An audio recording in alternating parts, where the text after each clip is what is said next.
Welcome to the Renaissance Spirit. Salve, dear friends. Thank you for joining me on another oration on civics and philosophy. Today we'll be discussing the importance of frank dialogue on subjects that may be taboo or awkward in your times, specifically politics and religion. I know what you must be thinking. Cicero, politics and religion? Really? Oh yes, my dear listeners. We shall dive into the very cesspool of heated debates and fragile egos, where logic seems to disappear faster than an invitation to dinner with Mark Antony. And yet, who better to lead this charge than I, Marcus Tullius Cicero, the one who was exiled for speaking too much truth and whose life was cut short for daring to expose the rot of tyranny. You see, I've always been a man of reason, a philosopher, if you will, and as I wrote in De Legibus, true law is right reason in agreement with nature. Nature, that's where this discussion begins. You moderns seem to forget that above your laws and customs, there is a law that transcends nations and empires, natural law. It's that innate sense of justice, of right and wrong, that binds us as humans, not just as Romans or Americans. And here's the kicker. Everyone, yes, even that cousin of yours who believes pineapple belongs on pizza, is entitled to their opinions, but only if those opinions are reasoned and compassionate. If they aren't, well, they might need to reevaluate those opinions. So, why am I the best person to broach this delicate subject, you ask? Because I've lived it. I've seen the fall of the Roman Republic, the rise of autocrats, and the collapse of civil discourse. I've battled tyrants in the Roman Forum and wrestled with my own conscience in the privacy of my scroll-lined study. If there's anyone who understands the peril of letting politics and religion fester in silence, it's yours truly. And let's not kid ourselves, dear friends. Today's problems are but shadows of what I faced. Oh yes, history doesn't repeat, but it certainly rhymes, and the verse we're living in today, it's a tragicomedy of errors, misunderstandings, and let's be frank, stupidity. But fear not, my dear friends. Before we descend too deep into despair, let's tease out where we're heading. In the sections to come, we'll dissect why religious discussions, especially in a democracy, are crucial. We'll peel back the layers of Christian nationalism. Yes, I know quite a bit on that topic. I even have a video on it if you're interested. And why reason and compassion must temper these conversations. And after that, well, politics itself, a topic I have some experience with. Together, we'll explore how to approach these matters with civility, reason, and yes, a little wit. After all, what's the point of an oration if we can't enjoy ourselves along the way? But I'm getting ahead of myself. Stay with me, dear friends, and we'll navigate these treacherous waters together, equipped with reason, compassion, and just enough sarcasm to keep things interesting.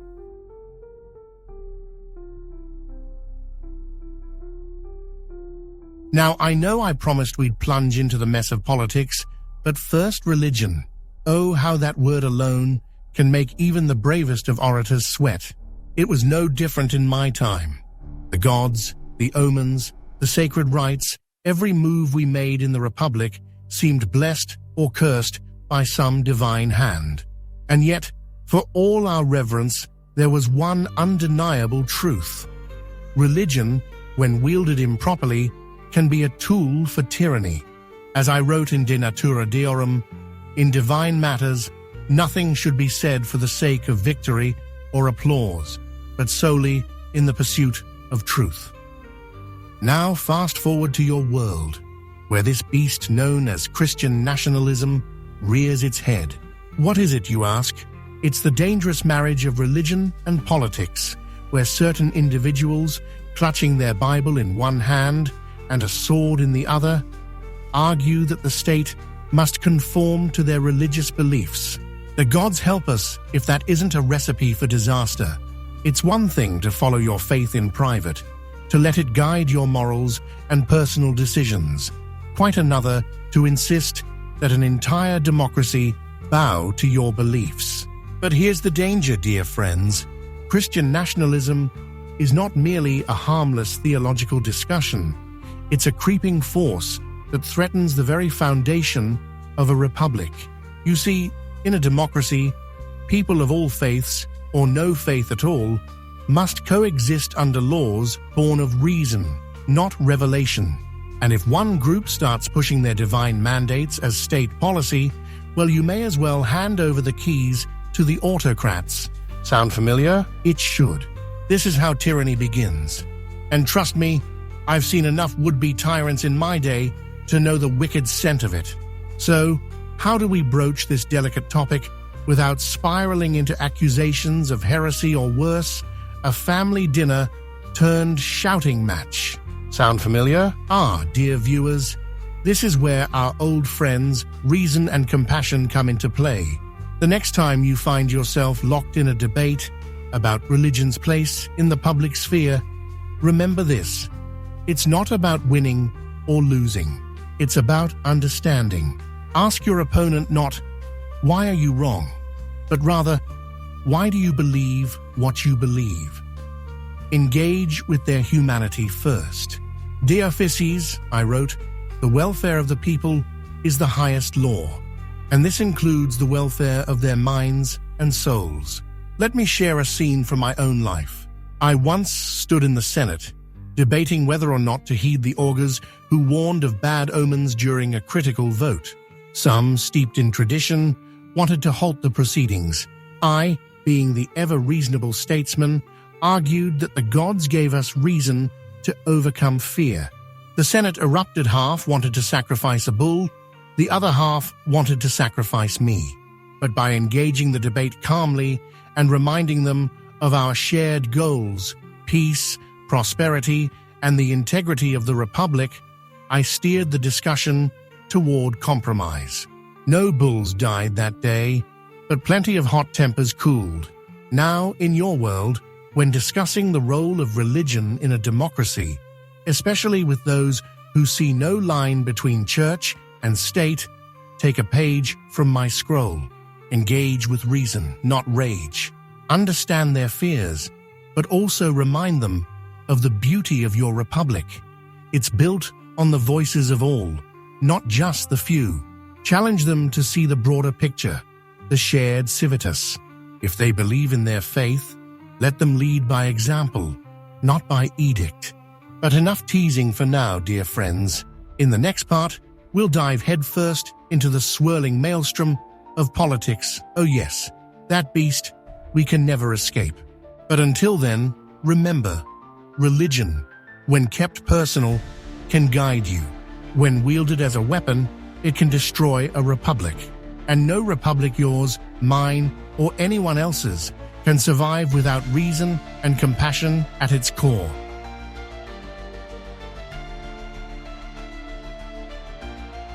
Politics, the subject that turns even the most placid soul into a gladiator, eager for verbal combat.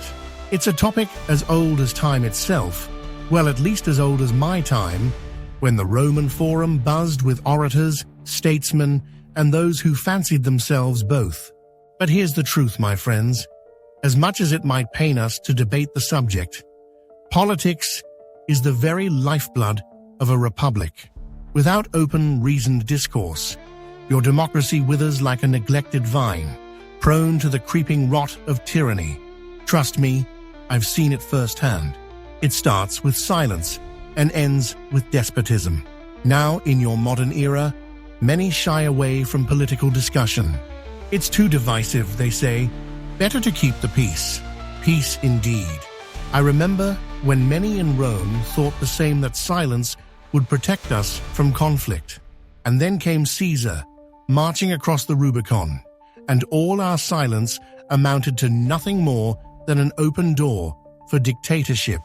As I wrote in De Re Publica, the welfare of the people is the ultimate law.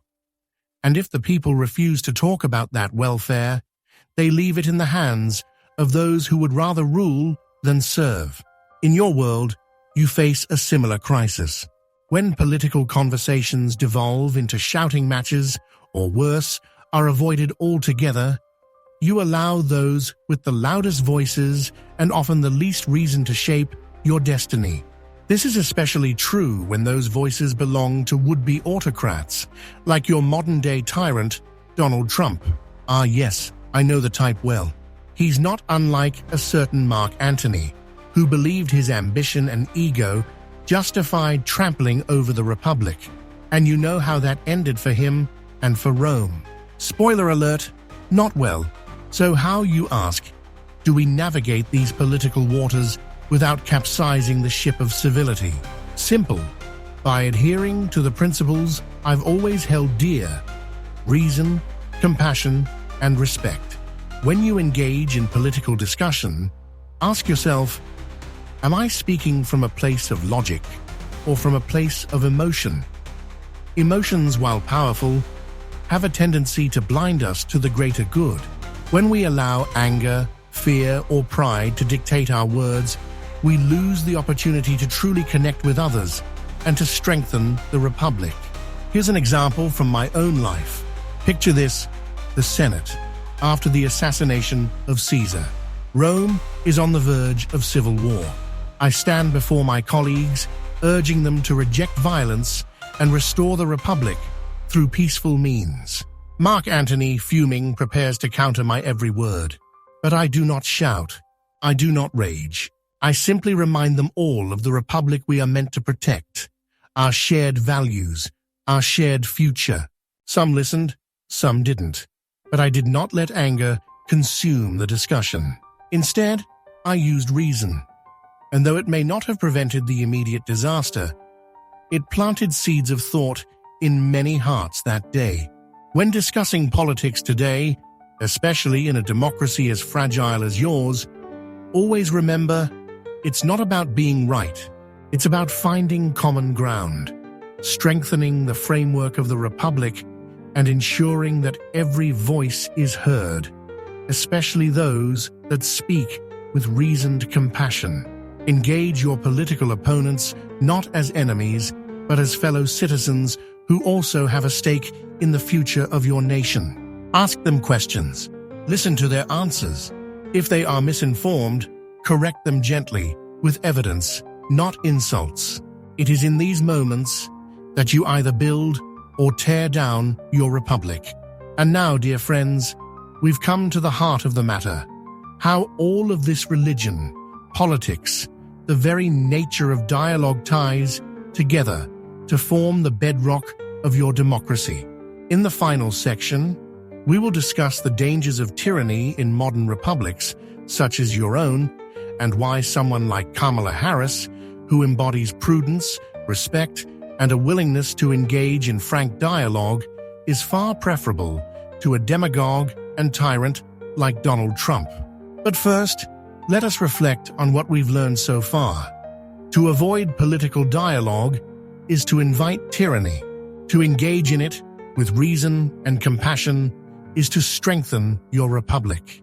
Stay with me, dear viewers, as we tie these threads together in our concluding thoughts.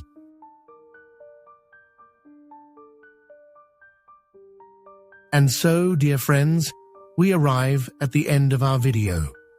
We've spoken of the dangers of silence in matters of religion, the importance of engaging in political discourse, and now we must confront the final truth. Without frank, reasoned, and compassionate dialogue, your Republic, like mine, stands on the precipice of tyranny. In modern times, you face threats eerily familiar to me. A Republic that avoids discussing its problems is one that allows those problems to fester. It allows tyrants to rise, unchecked, their lies growing like vines that strangle the very life from the state. Make no mistake, silence, apathy, and indifference is the ally of the demagogue. And in America today, you have one such figure in Donald Trump. He is no different from the men I warned Rome against, men like Mark Antony, whose ambition blinded them to the welfare of the people. Men who believed their personal power was more important than the health of the Republic. But there is hope, as there always is in a democracy that values open dialogue. In contrast to Trump's demagoguery, you have leaders like Kamala Harris. Now, some may balk at her, others may cheer. But here's the important thing. She has demonstrated prudence, respect for the institutions of your republic, and a willingness to engage in frank, difficult discussions. You see, it's not about perfection. I, for one, am not happy about her and the Biden administration's stance on Gaza and Israel. The U.S. needs to end the genocide of Palestinians and rein in Israel on their recent escalations. Nor is your republic doing enough to stave off the dire genocide in Sudan. But I digress. You may have your own reasons, but elections are about someone who values the principles of reason and civility in leadership. Someone who will listen and engage with respect, not disdain. As I wrote in De Re Publica, the safety of the people shall be the highest law.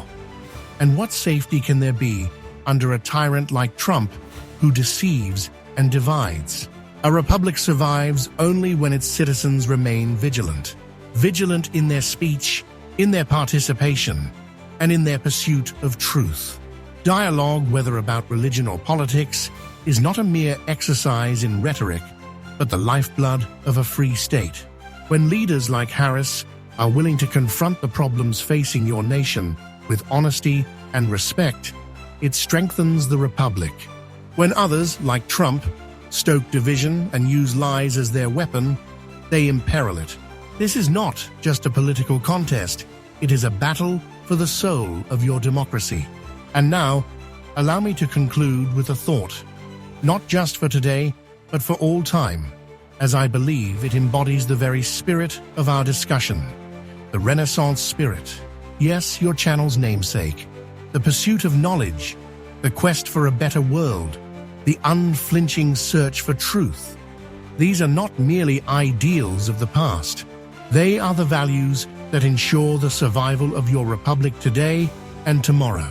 As I reflect on my own life and my untimely demise at the hands of those who feared truth, I ask you, will you stand by and let lies and tyranny snuff out the flame of your republic? Or will you, like me, speak out, even when the cost is high? Thank you for watching. Our channel, known as the Renaissance Spirit, is dedicated to the pursuits of a just, equitable, and humanitarian world. Video topics encompass areas including history, politics, religion, personal development, society, culture, social and environmental justice, and other topics of liberal arts and sciences, including ancient Rome and the Roman Empire, which offers a great comparison and contrast to the modern world. These topics are perfect for the true modern polymath. The Renaissance ushered in a golden age, the pursuit of knowledge, both lost to time and yet to be discovered. It gave birth to the Enlightenment and the Age of Reason, embracing truth, knowledge, and an understanding and compassion for humanity and our shared history opens up the world to each of us individually and improves all of humanity, affording us the opportunity to be better stewards of the earth and to each other. The Renaissance spirit is more than just a philosophy or style. It's a way of living, learning, growing, and thinking. Please subscribe, turn on notifications, and share. If you're looking to explore and experience what life has to offer, I'm sure you'll enjoy the other videos on my channel. Please peruse and let me know in the comments what you get out of them and what other videos you'd like to see. But first, take the quiz next to see if you're a Renaissance spirit.